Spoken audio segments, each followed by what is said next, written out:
Mimi nikimalizia niseme wananchi wameniambia niulize William Ruto. Wewe umesema watu wapunguze chakula. Wasikule sana. Si ndio? Kwa sababu watu wakikula wananona.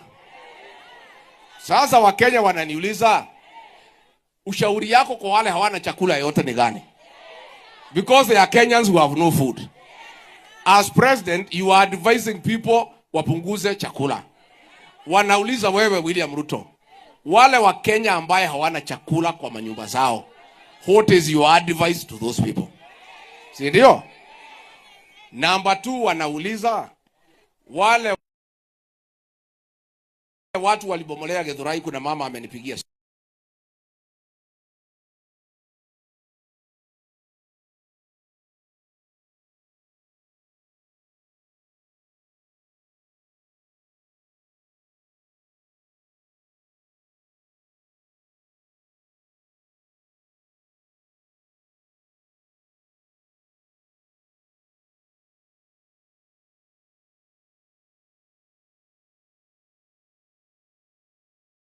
watu ambaye Mwenyezi Mungu alipatia mwili kubwa.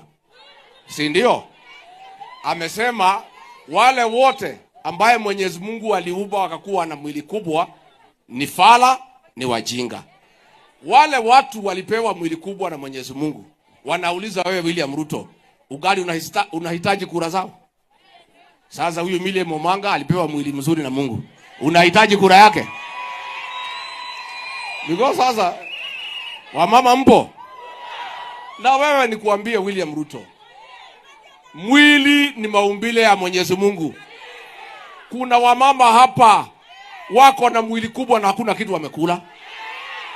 Wengine wakijifungua wanaongeza uzito. Si ati kuna chakula wamekula. Sasa wewe William Ruto umeanza vita na ile watu wako na mwili kubwa.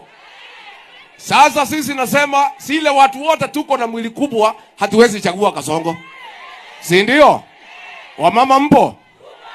Wale wamama wetu warembo, unajua Kiafrika wamama kuwa na mwili kubwa tunafurahia, tunajivunia. Wewe William Ruto, shida yako ni gani na wamama? Shida yako ni gani na wale watu wamepewa mwili kubwa na wale wamama warembo wamepewa mwili mzuri na Mungu? Msimame.